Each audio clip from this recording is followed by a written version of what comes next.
Telangana public service commission నిర్వహించే group 1 రిక్రూట్మెంట్‌లో భాగంగా మనకు ఈరోజు 1857 తిరుగుబాటు. అంటే తెలంగాణ చరిత్ర తెలంగాణ చరిత్రలో భాగంగా తెలంగాణ చరిత్ర సంస్కృతి అనేది గ్రూప్ 1 ప్రిలిమ్స్‌లో, తర్వాత మెయిన్స్‌లో కూడా సిలబస్‌గా ఉన్నది. మనకు గ్రూప్ 1 ప్రిలిమ్స్‌లో ఆబ్జెక్ట్ టైప్ రూపంలో ఉంది. మెయిన్స్‌లో వచ్చేసి మనకు ఎస్సే టైప్ రూపంలో, మెయిన్స్‌లో పేపర్ 2లో ఒక పార్ట్‌గా ఉన్నది తెలంగాణ చరిత్ర అనేది. ఈ విధంగా ఈరోజు 1857 తిరుగుబాటు గురించిన అంశాలను వివరించడం జరుగుతుంది. మనకు భారతదేశానికి బ్రిటిష్ వారు క్రీస్తకం 1600 సంవత్సరాల్లో ఒక వర్తక సంస్థగా, అంటే క్రీస్తకం 1600 సంవత్సరాల్లో వారు బ్రిటన్ రాణి అయిన ఎలిజబెత్ అనుమతి తీసుకొని తూర్పు ఇండియా వర్తక సంఘం అనే సంఘాన్ని ఏర్పాటు చేసుకొని వారు భారతదేశంతో వర్తకం చేసుకోవడానికి రాణి అనుమతి తీసుకొని భారతదేశానికి రావడం జరిగింది. ఆ విధంగా భారతదేశానికి వచ్చిన తర్వాత మొఘల్ చక్రవర్తి అయిన జహాంగీర్ దగ్గరికి అనుమతి కోసం వెళ్ళారు. 1608 సంవత్సరంలోనే ఆయన వర్తక అనుమతి ఇవ్వని వెళ్ళినప్పుడు అప్పటికే ఇక్కడ ఉన్న పోర్చుగీస్ వారు బ్రిటిష్ వారికి అనుమతి రాకుండా కుట్రలు పడడం జరిగింది. ఆ విధంగా మళ్ళీ 1611 సంవత్సరంలో సర్ థామస్ రో సర్ థామస్ రో అనే ఆయనే మళ్ళీ వెళ్ళడం జరిగింది.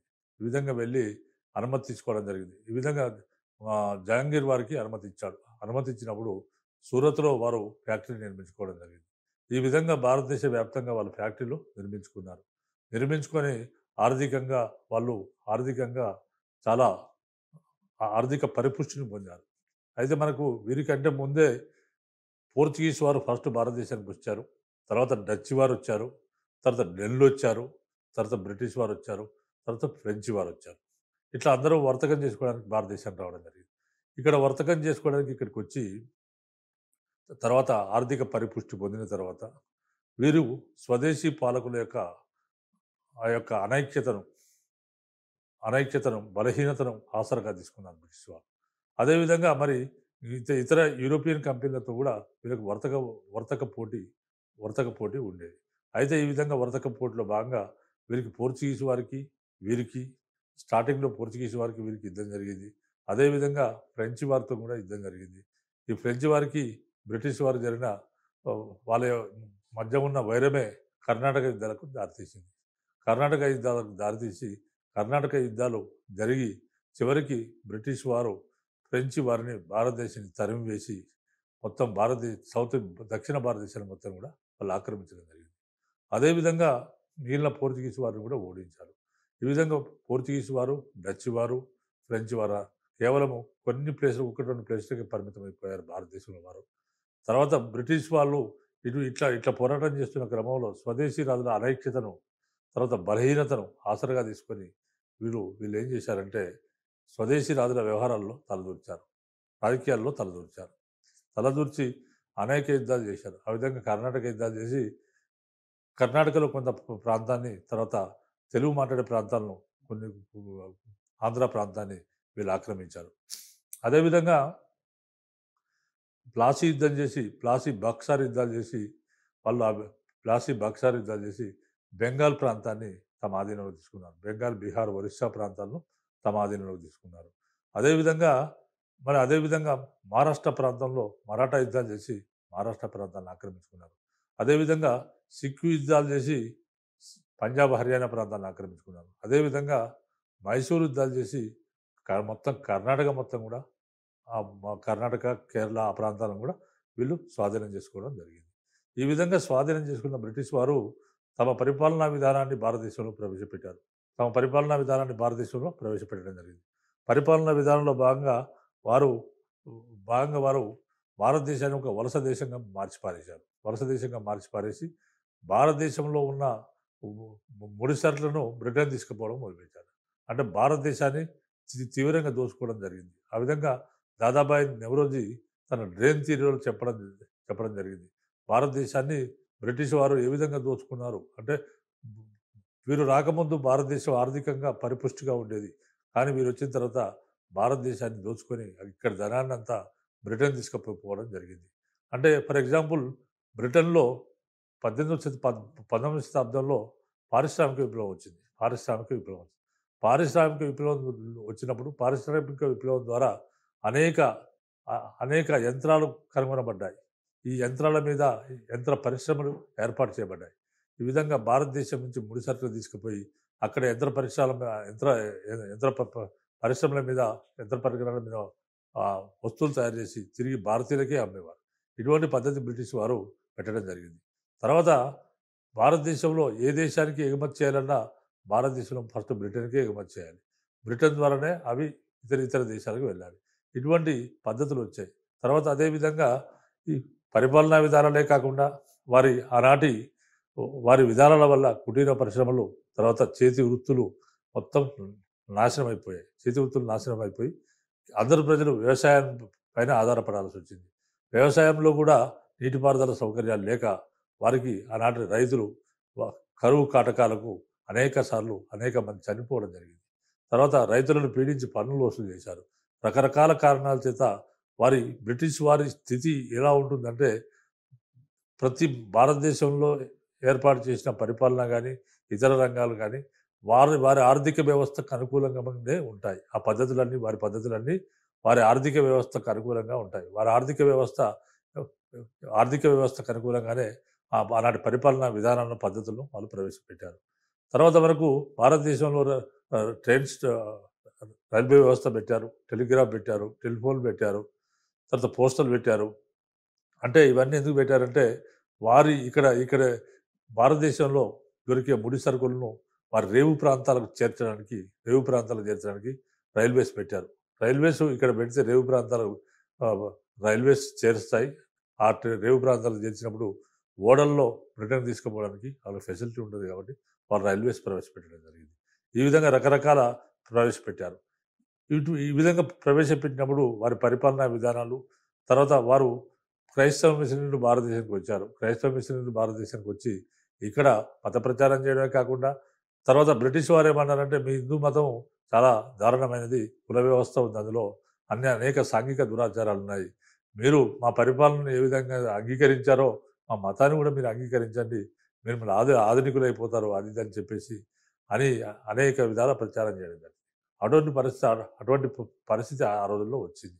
అయితే ప్రజల యొక్క సామాజిక వివరాల్లో దురాచారాల్లో జోక్యం చేసుకోవడం వల్ల 1857 తిరుగుబాటు రూపంలో ప్రజల్లో ఉన్న అసంతృప్తే ఒక తిరుగుబాటుకు దారితీసింది. అదే 1857 తిరుగుబాటు. అది సిపాయిల రూపంలో జరిగిన తిరుగుబాటు. భారతదేశ వ్యాప్తంగా 1857 తిరుగుబాటు జరిగింది. 1857 తిరుగుబాటు మనకు మొట్టమొదటిసారిగా మన మీరట్లో, ఉత్తరప్రదేశ్లో ఉన్న మీరట్లో ప్రారంభమై భారతదేశంలోని మిగిలిన ప్రాంతాలకు విస్తరించింది. ఈ విధంగా విస్తరించినప్పుడు భారతదేశంలో అనేక ప్రాంతాలకు ఇది తిరుగుబాటు విస్తరించింది. దానిలో భాగంగానే హైదరాబాద్ రాజ్యంలో కూడా 1857 తిరుగుబాటు జరిగింది. హైదరాబాద్ రాజ్యంలో 1857 తిరుగుబాటు ఏ విధంగా జరిగింది అనే అంశాలను మనం ఇప్పుడు చెప్పడం జరుగుతుంది. గ్రూప్ 1 మెయిన్స్లో దీని మీద ఒకవేళ ప్రశ్న వచ్చినట్లయితే ఏ విధంగా ప్రశ్న అడిగే అవకాశం ఉందంటే, హైదరాబాద్లో 1857 తిరుగుబాటు జరిగిన తీరును విశదీకరిస్తూ ఈ తిరుగుబాటులో తురబాజ్ ఖాన్ పాత్రను చర్చించండి. హైదరాబాద్లో 1857 తిరుగుబాటు జరిగిన తీరును విశదీకరిస్తూ ఈ తిరుగుబాటులో తురబాజ్ ఖాన్ పాత్రను చర్చించండి అనే ప్రశ్న అడిగినప్పుడు, లేదా బ్రిటిష్ వారు భారతదేశాన్ని ఈ విధంగా ప్రశ్న మనకు అడిగే అవకాశం ఉంది. అంటే తురబాజ్ ఖాన్ హైదరాబాద్లో 1857 తిరుగుబాటు జరిగిన తీరును ఏ విధంగా జరిగిందో చెప్తూ ఈ తిరుగుబాటులో తురబాజ్ ఖాన్ పాత్ర ఏంటనేది అడిగినప్పుడు, ఈ ప్రశ్న మనకు ఒకవేళ అడిగినట్లయితే మనం దీనికి ఆన్సర్ ఏ విధంగా రాయాలంటే, బ్రిటిష్ వారు భారతదేశాన్ని వివిధ యుద్ధాల్లో ఆక్రమించారు. ఆ విధంగా వివిధ యుద్ధాల్లో ఆక్రమించి, ఇది ఇంట్రడక్షన్ అనమాట. బ్రిటిష్ వారు భారతదేశాన్ని వివిధ యుద్ధాల ద్వారా ఆక్రమించి తమ పరిపాలనా విధానాన్ని ఇక్కడ ప్రవేశపెట్టడం జరిగింది. ఈ విధంగా బ్రిటిష్ వారి విధానాలు పద్ధతుల పట్ల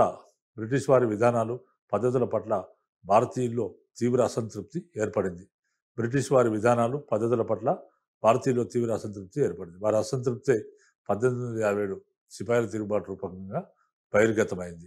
1857 తిరుగుబాటు అనేది మొట్టమొదటి ఉత్తరప్రదేశ్లోని మీరట్లో ప్రారంభమై భారతదేశంలోని మిగతా ప్రాంతాలకు వ్యాపించింది.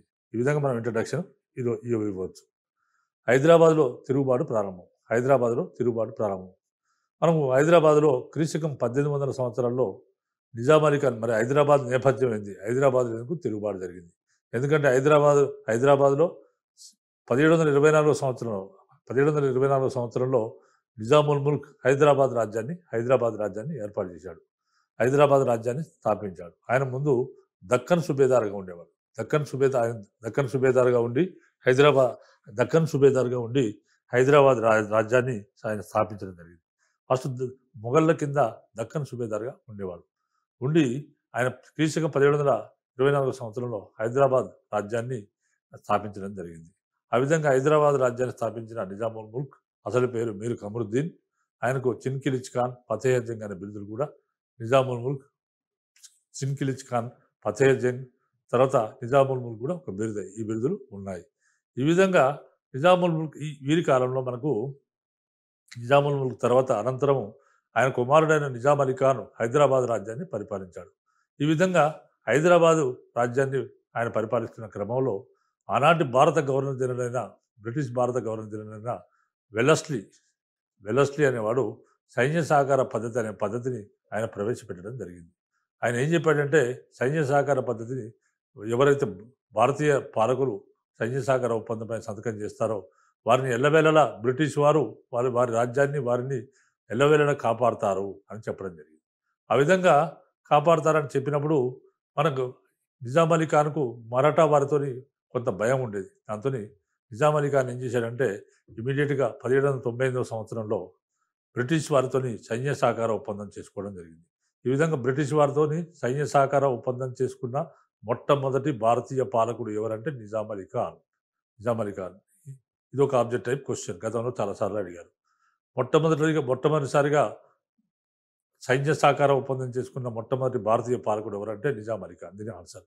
ఈ విధంగా నిజాం అలీ ఖాన్ బ్రిటిష్ వారితో సైన్య సహకార ఒప్పందం చేసుకుంటూ దానిలో భాగంగా బ్రిటిష్ వారు హైదరాబాద్కు 2 లక్షల సైన్యాన్ని పంపించారు.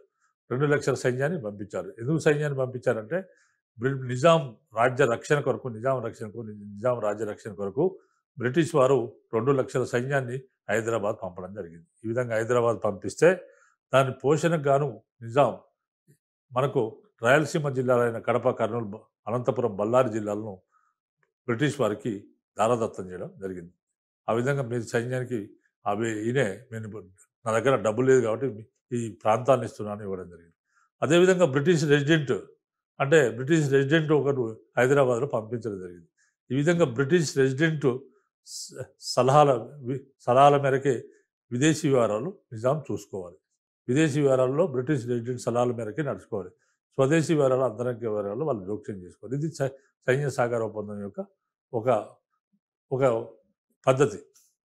ఈ విధంగా మరి నిజాం అలీ ఖాన్ 1800 సంవత్సరాల్లో బ్రిటిష్ వారితో సైన్య సహకార ఒప్పందం చేసుకున్న తర్వాత హైదరాబాద్ రాజ్యంలో ఈ విధంగా ఎప్పుడైతే సైన్య సహకార ఒప్పందం చేసుకున్నాడో అప్పుడు బ్రిటిష్ వారికి నిజాం రాజ్యం ఒక సామంత రాజ్యం అయిపోయింది. ఈ ఒప్పందం చేసుకున్న తర్వాత హైదరాబాద్ రాజ్యంలో బ్రిటిష్ వ్యతిరేకత తీవ్రంగా ప్రారంభమైంది. అక్కడి నుంచి బ్రిటిష్ వ్యతిరేకత అనేది ప్రారంభమైంది. ఈ బ్రిటిష్ వ్యతిరేకత అనేది 1839 సంవత్సరం. ఈ బ్రిటిష్ వ్యతిరేకత అనేది 1839 సంవత్సరంలో వహాబీ ఉద్యమం వచ్చింది. వహాబీ ఉద్యమం అంటే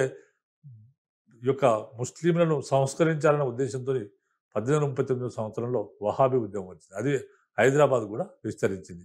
ఈ 1839 వహాబీ ఉద్యమం కూడా బ్రిటిష్ వ్యతిరేక ఉద్యమమే ఇది వచ్చింది. తర్వాత బిరార్ ఒప్పందం జరిగింది. బిరార్ ప్రాంతాన్ని నిజాం బ్రిటిష్ వారికి అప్పుబడి బిరార్ రాష్ట్రాన్ని వారికి అప్పచెప్పడం జరిగింది. ఆ విధంగా బిరార్ ఒప్పందం చేసుకుంది. మరి ఈ విధంగా బిరార్ ఒప్పందం నాటికి ఈ అంత వ్యతిరేకత, సైన్య సహకార పద్ధతి కాలంలో మొదలైన వ్యతిరేకత వహాబీ ఉద్యమం నుంచి తర్వాత అదేవిధంగా బిరార్ ఒప్పందం నాటికి బాగా తీవ్రతరంగా అయిపోయింది ఈ వ్యతిరేకత.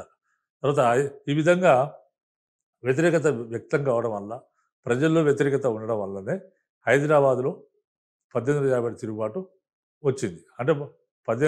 దేశవ్యాప్తంగా జరిగిన తిరుగుబాటులో భాగంగా హైదరాబాద్ కూడా స్ప్రెడ్ అయింది. కాకపోతే ఏంటంటే బ్రిటిష్ వారంటే ఇతరాతర కారణాలు చాలా ఉన్నాయి.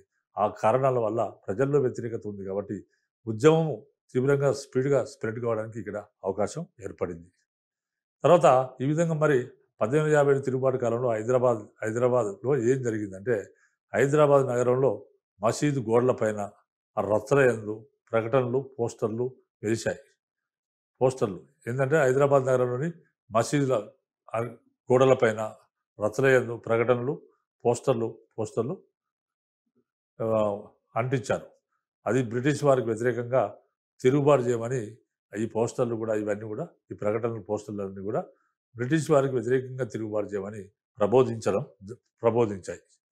తర్వాత మౌల్వీ ఇబ్రహీం బ్రిటిష్ వారిపై తిరుగుబాటు చేయమని ప్రజలను రెచ్చగొట్టాడు. మౌల్వీ మౌల్వీ ఇబ్రహీం అనేవాడు మత గురువు. బ్రిటిష్ వారిపై తిరుగుబాటు చేయమని ఆయన ప్రజలను రెచ్చగొట్టాడు. తర్వాత అక్బర్ మౌలి మరొక మతాధిపతి అయిన ఆహ్, మతాధి మతాధిపతి అయిన అక్బర్ మౌల్వీ అనే అతను మక్కా మసీదులో స్ ముస్లింలు సమావేశమయ్యారు. మక్కా మసీదులో ముస్లింలు సమావేశమైతే వారితో ఆయన చెప్పాడు. ప్రభుత్వానికి వ్యతిరేకంగా తిరుగుబాటు చేయమని వారిని రెచ్చగొట్టాడు. అక్బర్ మౌల్వీ మక్కా మసీదులో సమావేశమైన ముస్లింలందరినీ ప్రభుత్వానికి వ్యతిరేకంగా తిరుగుబాటు చేయమని రెచ్చగొట్టడం జరిగింది. తర్వాత శంషల్ ఉమ్రా అనే అతను చిన్న కుమారుడైన ఇఫై క కర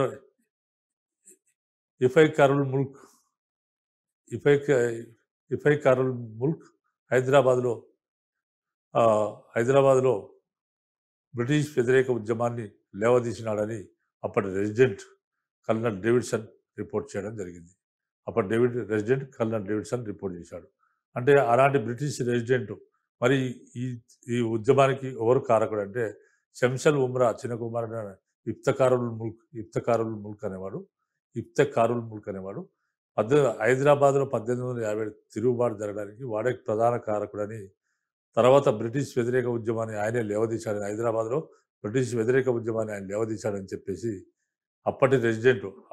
హైదరాబాద్‌లో ఉన్న అప్పటి బ్రిటిష్ రెసిడెంట్ అయిన కల్నల్ డేవిడ్సన్ అనేవాడు రిపోర్ట్ చేయడం జరిగింది.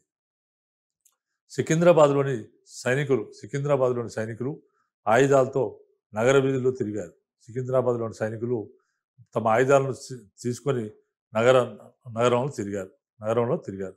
నగర వీధుల్లో తిరుగుతూ ఏం ఏం చెప్పారంటే, ఇంగ్లీష్ వారి తలలను నరికి మూసీ నదిలో పడేస్తామంటూ చెప్పుకుపోయారు. సికింద్రాబాద్‌లోని సైనికులు ఆయుధాలతో నగర వీధుల్లో తిరుగుతూ వాళ్ళు ఏం స్లోగన్ ఇచ్చారంటే, ఇంగ్లీష్ వారి తలలు నరికి హైదరాబాద్‌లో ఇంగ్లీష్ వారి తలలు నరికి మూసీ నదిలో పడేస్తామంటూ చెప్పుకుంటూ వాళ్ళు నినాదాలు ఇస్తూ వాళ్ళు వెళ్ళిపోవడం జరిగింది.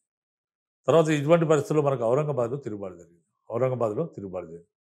దివాన్ సాలార్ జంగ్, ఆనాడు దివాన్ ఎవరంటే ప్రధానమంత్రి ఎవరంటే సాలార్ జంగ్ ఉండేవాడు. హైదరాబాద్ దివాన్ సాలార్ జంగ్ ఉండేవాడు.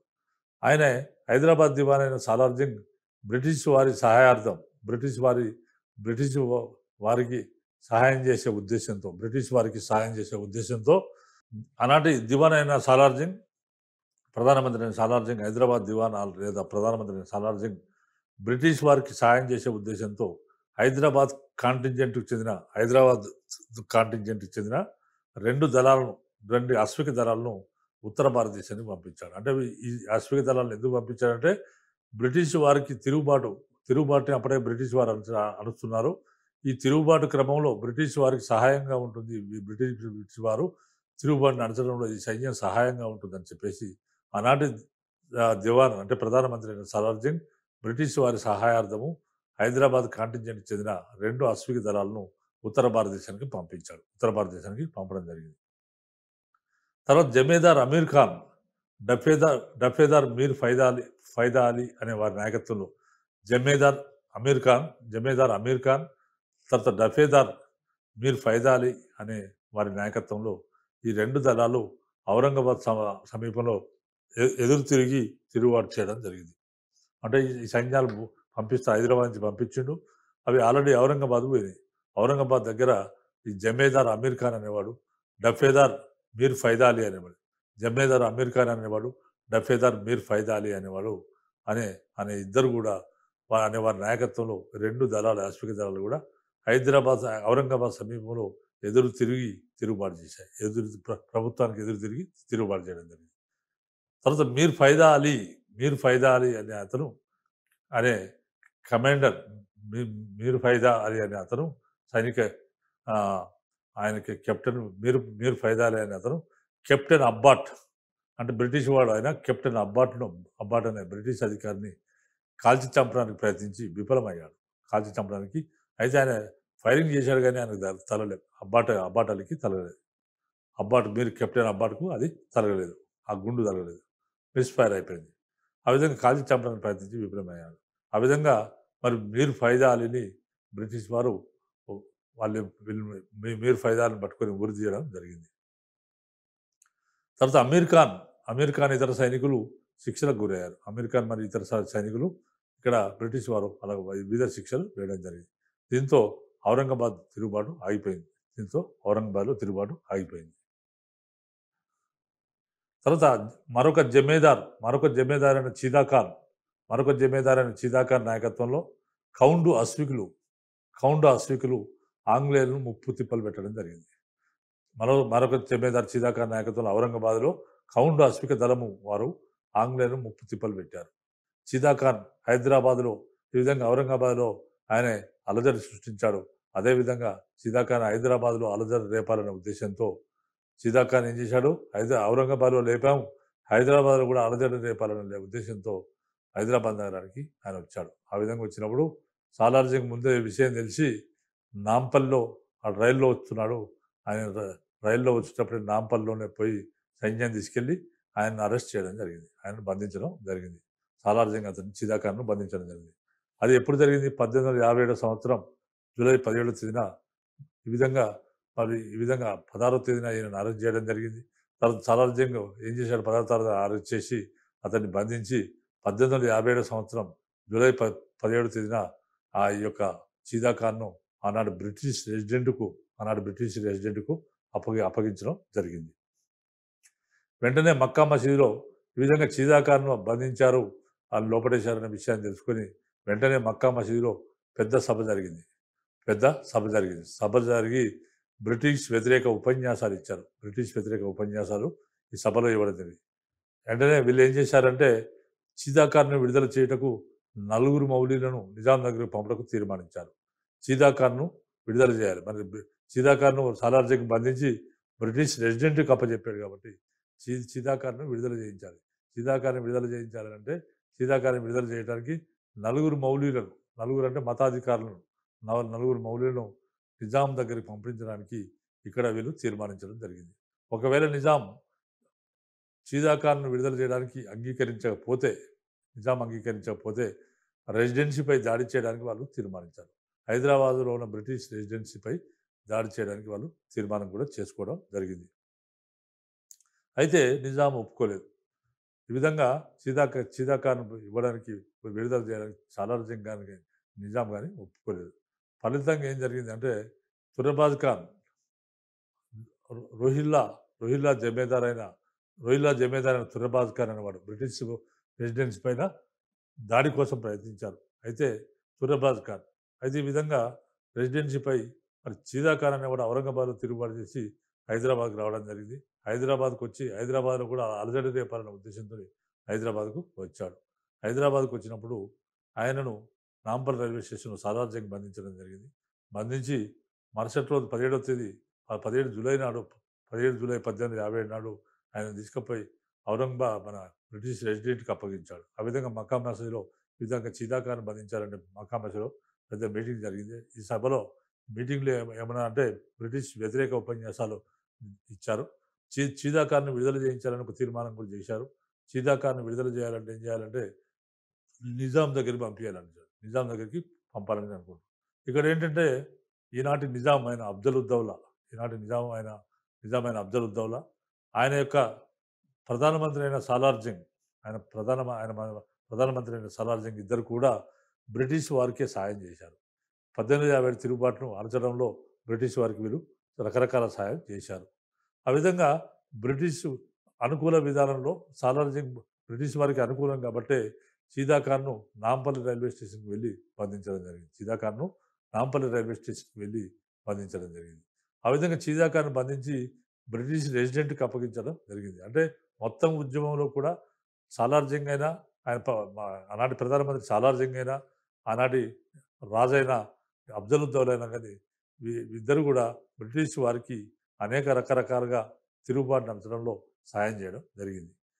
ఈ విధంగా మరి దానిలో భాగంగానే ఆయన చీదా ఖాన్ ఔరంగాబాద్ నుంచి వచ్చిన చీదా ఖాన్ కూడా పట్టుకున్నాడు. చీదా ఖాన్ పట్టుకుని ఎవరు పట్టుకున్నారు? సాలార్ జంగ్ నాంపల్లి రైల్వే స్టేషన్లో. అంటే చీదా ఖాన్ అనేవాడు ఔరంగాబాద్లో అనేక బ్రిటిష్ వారిని ముప్పు తిప్పలు పెట్టి హైదరాబాద్లో కూడా అలజడి రేపాలనే ఉద్దేశంతో ఆయన హైదరాబాద్కి రావడం జరిగింది. ఈ విధంగా హైదరాబాద్కి వచ్చినప్పుడు ఆయన నాంపల్లి రైల్వే స్టేషన్లో హైదరాబాద్ దివానైన లేదా ప్రధానమంత్రి అయిన సాలార్ జంగ్ ఆయన నాంపల్లి రైల్వే స్టేషన్లో వచ్చి ట్రైన్లో నుంచి దిగగానే బంధించడం జరిగింది. ఈ విధంగా మరి ఆయన బంధించి 17వ తారీఖు జూలై 17వ తేదీన ఆనాటి ఆనాటి బ్రిటిష్ రెసిడెంట్కి అప్పగించడం జరిగింది. బ్రిటిష్ రెసిడెంట్కి అప్పగించాడు.